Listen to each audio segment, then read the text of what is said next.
नमस्कार दोस्तों, आज है सत्यनारायण की व्रत कथा। तो आज हम सुनेंगे कथा को। तो इसमें किन किन सामग्री की आवश्यकता पड़ेगी।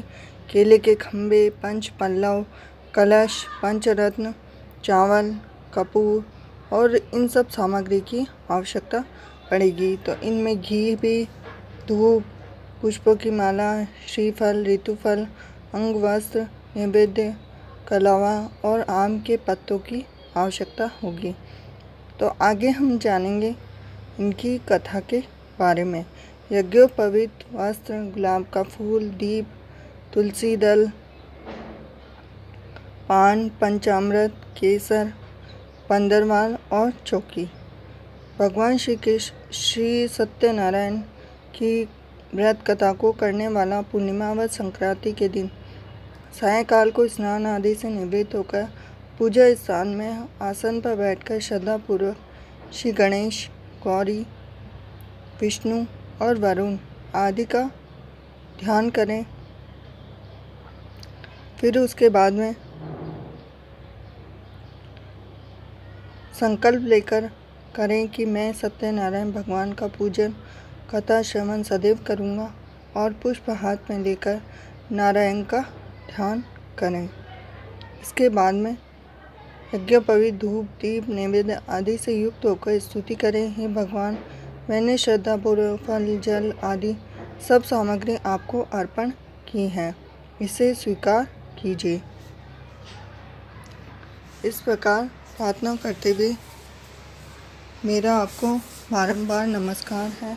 और इसके बाद सत्यनारायण जी की कथा पढ़े और श्रवण करें। पहला अध्याय। एक समय नैमिषारण्य तीर्थ में शौनकादि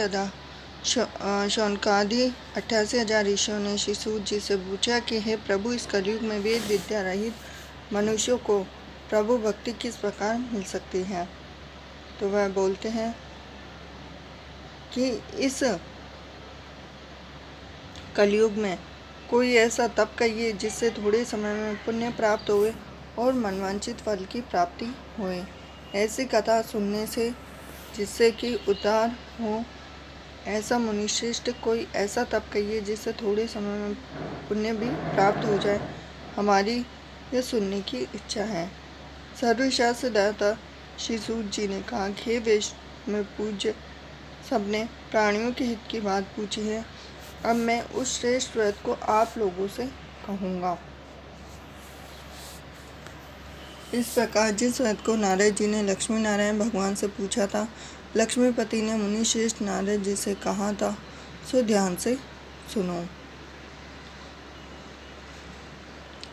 एक समय योगी राज नारद जी दूसरों के हित की इच्छा से अनेक लोकों में घूमते हुए मृत्यु लोक में आ पहुँचे। यहाँ अनेक योनियों में जन्मे हुए प्राय सभी मनुष्यों को अपने कर्मों के अनुसार अनेक दुखों से पीड़ित देखकर सोचा कि इस यत्न के करने से निश्चय ही प्राणियों के दुखों का नाश हो सकेगा। ऐसा मन में सोचकर विष्णु लोक को गए। अब वहाँ श्वेत वर्ण 4 भुजाओं वाले देवों के ईश नारायण को देखकर, जिनके हाथों में शंख, चक्र, गदा और पद्म थे तथा वरमाला पहने हुए थे,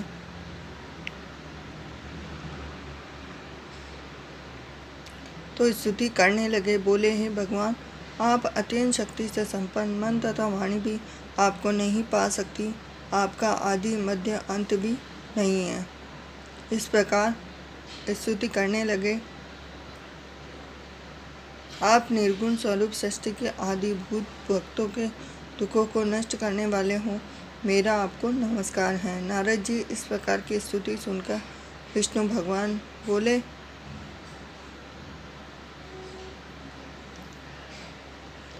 कि हे मुनिश्रेष्ठ, आपके मन में क्या है? आप किस काम के लिए आगमन हुआ, निसंकोच कहिए।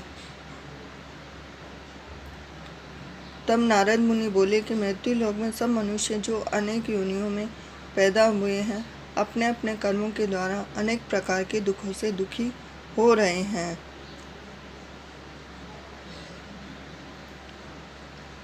हे नाथ, यदि आप मुझ पर दया रखते हो तो बताइए कि उन मनुष्यों के सब दुख थोड़े से ही प्रयत्न से कैसे दूर हो सकते हैं। श्री विष्णु भगवान जी बोले कि हे नारद, मनुष्य की भलाई के लिए तुमने बहुत अच्छी बात पूछी है। जिस काम के करने से मनुष्य मोह से छूट जाता है वह मैं कहता हूँ, सुनो। श्री भगवान जी बोले कि हे नारद, मनुष्यों की भलाई के लिए तुमने ये बहुत अच्छी बात पूछी है और बहुत पुण्य देने वाला स्वर्ग और मृत्यु लोक दोनों में दुर्लभ एक उत्तम व्रत है। आज मैं प्रेमवश होकर तुमसे कहूँ और बहुत ही पुण्य देने वाला यह व्रत, अच्छी तरह से इस व्रत को करने से मनुष्य धरती पर आयु पर्यंत सुख भोग कर मरने पर मोक्ष को प्राप्त होता है। श्री भगवान जी के वचन सुनकर नारद मुनि बोले कि हे भगवान, अच्छी तरह इस व्रत का क्या फल है और क्या विधान है, किसने यह व्रत किया और किस दिन यह व्रत करना चाहिए, विस्तार से कहिए। विष्णु भगवान बोले कि हे नारद, दुख शोक आदि को दूर करने वाला, धन धान्य को बढ़ाने वाला, सौभाग्य और संतान को देने वाला यह व्रत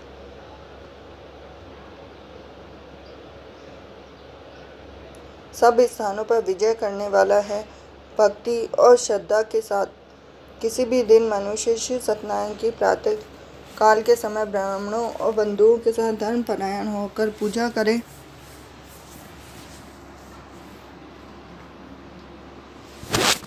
और फिर भक्ति भाव से निवेद्य केले का फल, शहद, घी, दूध, गेहूं का आटा, सवाया लेवे। गेहूं के अभाव में साटे का चूरन भी ले सकते हैं।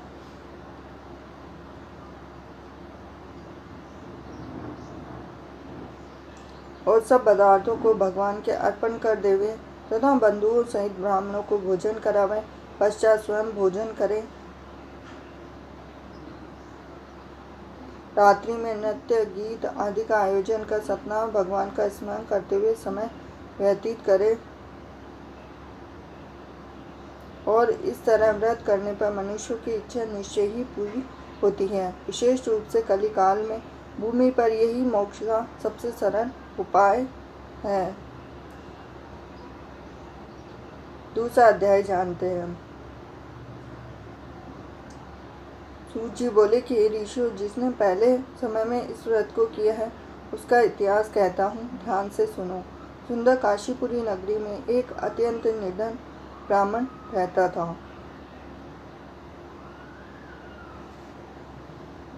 वह भूख और प्यास से बेचैन हुआ नित्य पृथ्वी पर घूमता था। ब्राह्मणों से प्रेम करने वाले भगवान ने ब्राह्मण को दुखी देखकर बूढ़े ब्राह्मण का रूप धर उसके पास जा आदर के साथ पूछा कि हे विप्र, तुम नित्य दुखी हुए पृथ्वी पर क्यों घूमते हो? हे ब्राह्मण, यह सब मुझसे कहो, मैं सुनना चाहता हूँ। ब्राह्मण बोला, मैं निर्धन ब्राह्मण हूँ। और इस प्रकार से वह निर्धन ब्राह्मण होने के कारण ही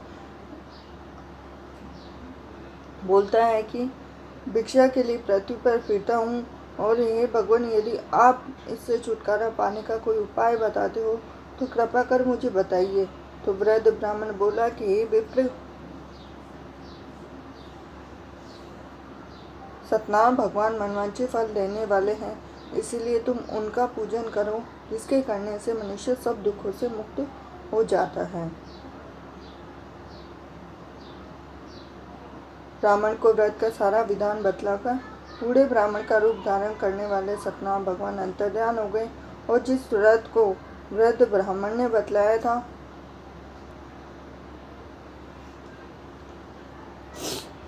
वह मैं उसको करूँगा, यह निश्चय करने पर उसे रात में नींद नहीं आई। सवेरे उठ सत्यनारायण भगवान के व्रत का निश्चय कर भिक्षा मांगने के लिए चला गया और उस दिन उसको भिक्षा में बहुत सा धन मिला, जिससे बंधु बांधवों के साथ सत्यनारायण भगवान का व्रत भी किया। इसके करने से वह ब्राह्मण सब दुखों से छूटकर अनेक प्रकार की संपत्तियों से युक्त हुआ। उस समय से वह ब्राह्मण हर मास व्रत करने लगा। इसके करने से वह ब्राह्मण सब दुखों से छूट भी गया और इस प्रकार सत्यनारायण भगवान के व्रत को जो भी करेगा वह मनुष्य सब दुखों से छूट जाएगा। इस तरह नारद जी से सत्यनारायण भगवान का कहा हुआ यह व्रत मैंने तुमसे कहा है। हे विप्रो, मैं अब क्या कहूँ। ऋषि बोले कि हे मुनीश्वर, संसार में इस ब्राह्मण से सुनकर किस किसने इस व्रत को किया है, हम सब सुनना चाहते हैं। इसके लिए हमारे मन में जिज्ञासा है। सूत जी बोले कि हे मुनियों, जिसने इस व्रत को किया वह सब सुनो। एक समय वह ब्राह्मण धन और ऐश्वर्य के साथ बंधु बांधवों के साथ व्रत करने को तैयार हुआ। उसी समय एक लकड़ी बेचने वाला बूढ़ा आदमी आया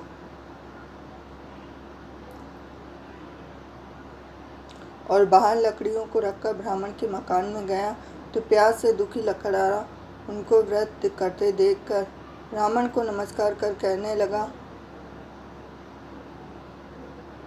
कि आप यह क्या कर रहे हैं, इसके करने से क्या फल मिलता है, कृपा करके मुझे बताइए। तो ब्राह्मण ने कहा कि सब मनोकामनाओं को पूरा करने वाला यह सत्यनारायण भगवान का व्रत है और इसी की कृपा से मैंने यहाँ धन धान्य आदि की वृद्धि हुई है। और ब्राह्मण से इस व्रत के बारे में जानकर लकड़हारा बहुत ही प्रसन्न हुआ। चरणामृत ले प्रसाद खाने के बाद अपने घर को गया। अगले दिन लकड़हारे ने अपने मन में इस प्रकार का संकल्प किया कि आज गांव में लकड़ी बेचने से जो धन मिलेगा उसी से मैं सत्यनारायण देव का उत्तम व्रत करूंगा। यह मन में विचार कर वह बूढ़ा आदमी लकड़ियां अपने सिर पर रखकर जिस नगर में धनवान लोग रहते थे ऐसे सुंदर नगर में गया और उस दिन वहां पर उसने लकड़ियों का दाम पहले से भी चौगुना मिला। यह मन में विचार कर बूढ़ा लकड़ा दाम ले अति प्रसन्न होकर पक्के केले, शक्कर, घी, दूध, दही, गेहूं का चूर्ण आदि लेकर सत्यनारायण भगवान के व्रत की कुछ सामग्रियां लेकर अपने घर को गया। तब वह बूढ़ा लकड़ा दाम ले गया तो अपने भाइयों को बुलाकर विधि के साथ भगवान का पूजन और व्रत किया और उस व्रत के प्रभाव से बूढ़ा लकड़ा धन और पुत्र से युक्त हो गया और संसार के समस्त सुख को भोग कर बैकुंठ को चला गया। अब हम जानते हैं तीसरा अध्याय।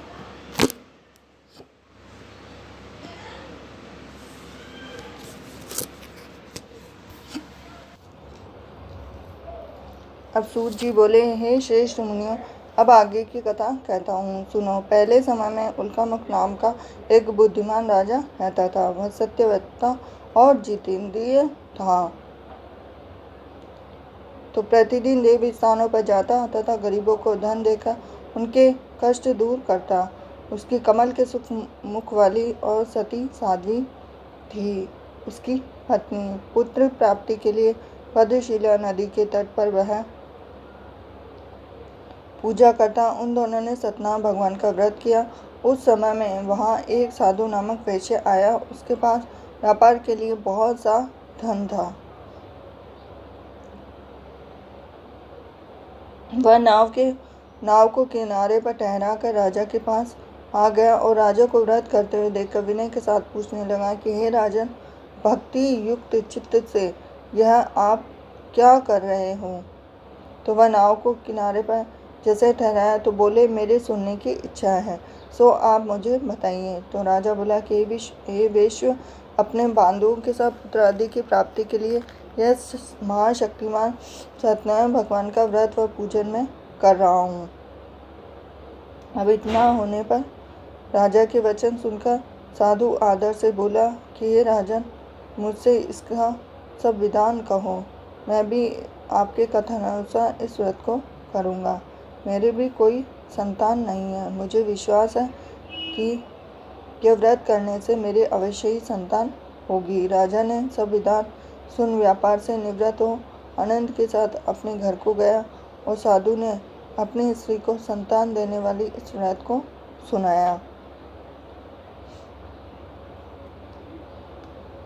और प्रण किया कि जब मेरी संतान होगी तब मैं इस व्रत को करूँगा। साधु ने ऐसे वचन अपनी स्त्री लीलावती से कहे तो एक दिन उसकी स्त्री लीलावती पति के साथ आनंदित और सांसारिक धर्म में प्रवृत्त होकर सतनाम भगवान की कृपा से गर्भवती हो गई। गर्भवती होने के साथ ही उसके एक सुंदर कन्या का जन्म हुआ। दिनों दिन वह इस तरह से बढ़ने लगी जैसे शुक्ल पक्ष का चंद्रमा बढ़ता है। कन्या का नाम कलावती रखा गया। जब 10वें महीने में उसके एक सुंदर कन्या का जन्म हुआ तो वह उसको देखकर बहुत ही प्रसन्न हुआ और लीलावती ने मीठे शब्दों में अपने पति से कहा कि जो संकल्प आपने किया था कि मैं भगवान का व्रत करूंगा, अब आप उसे करिए। तो साधु बोला, हे विप्र, इसके विवाह के ऊपर करूंगा। तो इस प्रकार अपनी पत्नी को आश्वासन दे मना कर को गया। कलावती पितृगृह में वृद्धि को प्राप्त हो गई और साधु ने जब नगर में सखियों के साथ अपनी पुत्री को देखा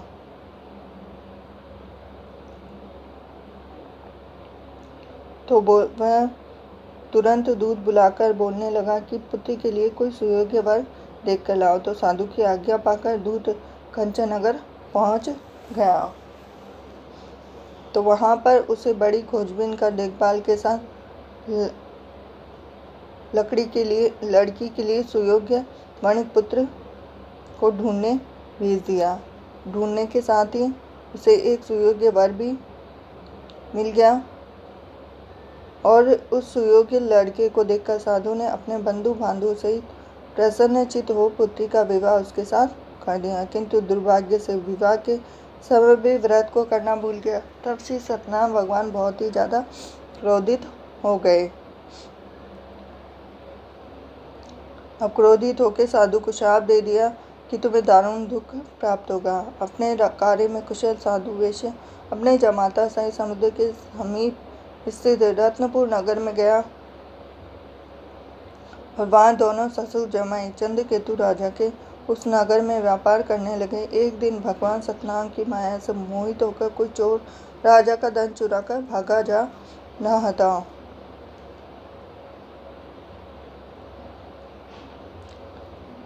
और राजा के दूतों को आता देखकर चोर घबराकर भागते हुए धन को कहीं छुपा कर रख दिया जहां पर ससुर जमाई दोनों ठहरे हुए थे। जब दूतों ने उस साधु वैश्य के पास जाकर पूछा कि राजा धन देखा तो वे दोनों को बांधकर ले गए और राजा के समीप जाकर बोले कि हे राजन, यह दो चोर हम पकड़कर लाए हैं, देखकर आज्ञा दीजिए।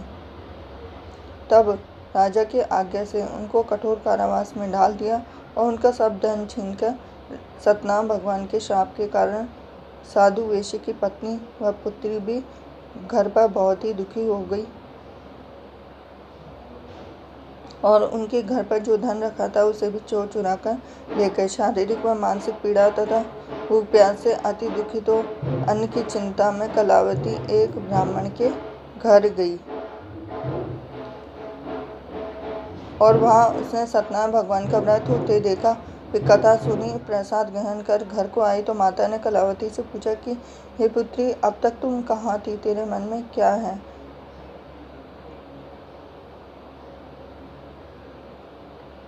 तो कलावती बोलती है, माता, मैंने एक ब्राह्मण के घर श्री सतनाम भगवान का व्रत होता देखा है। तो कन्या के वचन सुनकर लीलावती भगवान के पूजन की तैयारी करने लगी और लीलावती ने परिवार और बंधुओं से श्री सतनाम भगवान का व्रत और पूजन किया और वर मांगा कि मेरे पति और दामाद शीघ्र घर पर आ जाए। साथ ही प्रार्थना की, हम सबका अपराध क्षमा करना।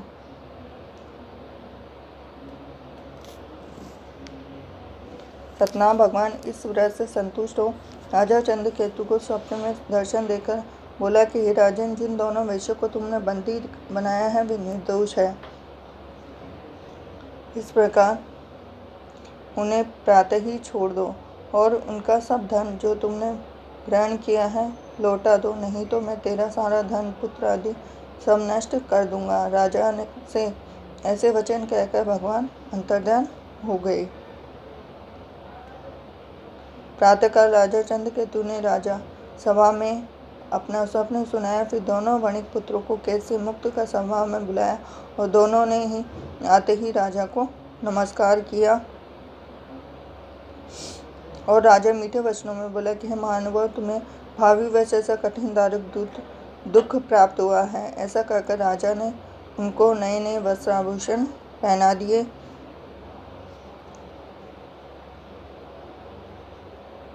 और जितना धन मिला था उससे दुगना धन देकर आदर सहित उनको विदा किया। दोनों वैश्य अपने घर को चल दिए।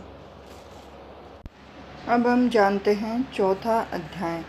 सूत जी बोले, वैश्य ने मंगलाचरण करके यात्रा आरंभ की और अपने नगर को चला।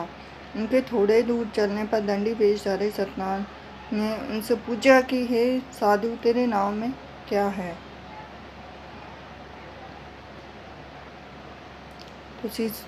तो अभिमानी वणिक हंसता हुआ बोला, हे दंडी, आप क्यों पूछते हो? क्या धन लेने की इच्छा है?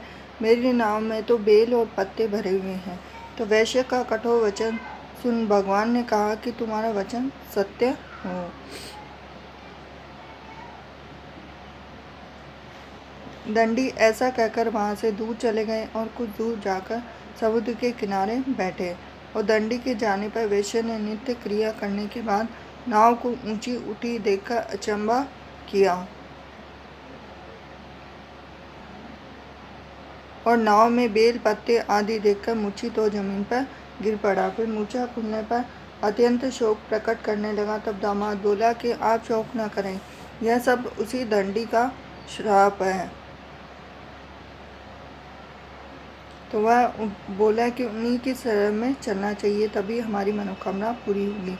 दामाद के वचन सुनकर वैश्य दंडी के पास पहुंचा और अत्यंत भक्तिभाव से नमस्कार करके बोला कि हे भगवान, आपकी माया से मोहित ब्रह्मा आदि भी आपके रूप को नहीं जान सकते, तब मैं अज्ञानी कैसे जान सकता हूँ? आप प्रसन्न होइए, मैं सामर्थ्य के अनुसार आपकी पूजा करूँगा, मेरी रक्षा करो।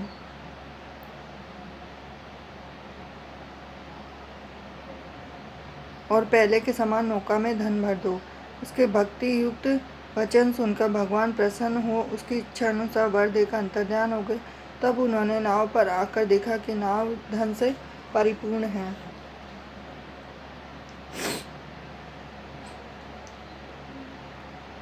फिर वह भगवान सत्यनारायण का पूजन कर साथियों सहित अपने नगर को चला। जब अपने नगर के निकट पहुंचा तो दूत को घर भेजा और दूत ने साधु के घर जाकर उसकी स्त्री को नमस्कार कर कहा,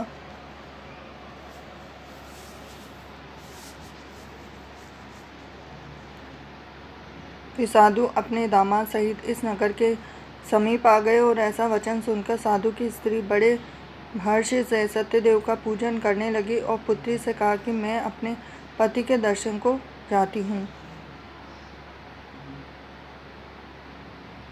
तब तू भी कार्य पूर्ण कर शीघ्र आ। परंतु कलावती माता के वचन को अनसुना कर प्रसाद छोड़कर पति के पास चली गई और प्रसाद के अवज्ञा के कारण सत्यदेव रुष्ट हो गए।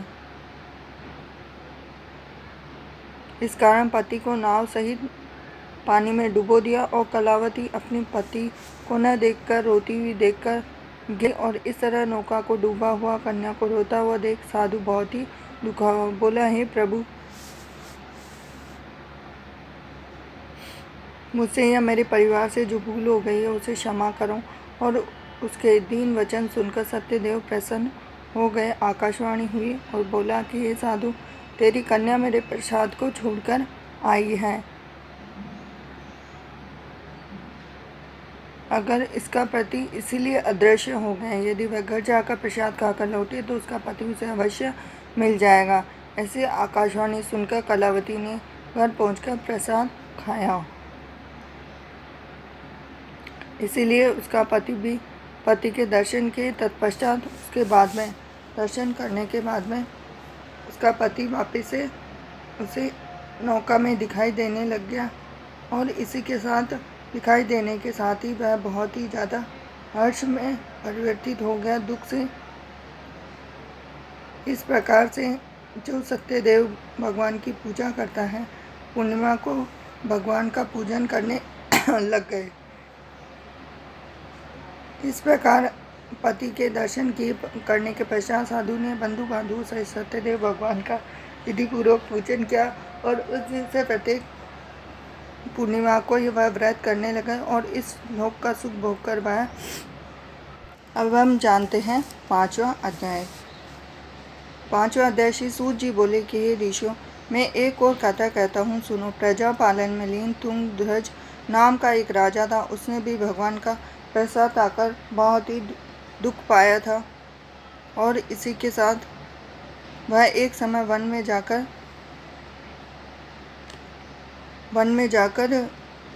बड़ के पेड़ के नीचे आया और वहाँ उसने ग्वालों को भक्ति भाव से बांधु सहित सत्यनारायण का पूजन करते देखा, परंतु राजा अभिमानवश देखकर भी वहाँ नहीं गया और न ही नमस्कार किया। जब ग्वाले ने भगवान का प्रसाद उसके सामने रखा तो प्रसाद को त्याग कर अपने सुंदर नगरी को चला गया,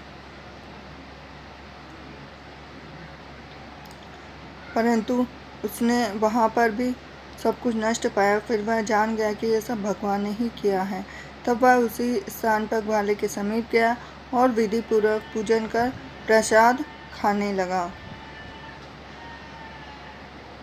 तो सत्यदेव की कृपा से पहले जैसा था वैसा ही हो गया। दीर्घ काल तक वह सुख भोग कर मरने पर स्वर्ग लोक को गया।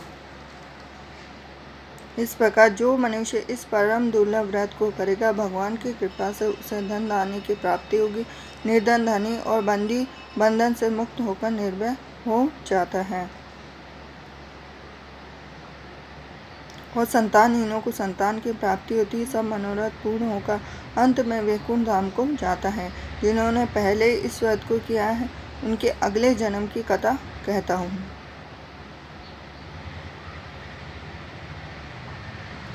शतानंद ब्राह्मण ने सुदामा का जन्म लेकर मोक्ष को पाया। उल्कामुख नाम का राजा दर्शित होकर वैकुंठ को प्राप्त हुआ। साधु नाम के वैश्य ने मोरध्वज बनकर अपने पुत्र को आरे से चीरकर मोक्ष को प्राप्त किया और महाराज तुंगध्वज स्वयंभू मनु हुए और उन्होंने बहुत से लोगों को भगवान की भक्ति में लीन कर सब मोक्ष प्राप्त किया। लकारा भील अपने जन्म में गुह नामक निषाद राजा हुआ।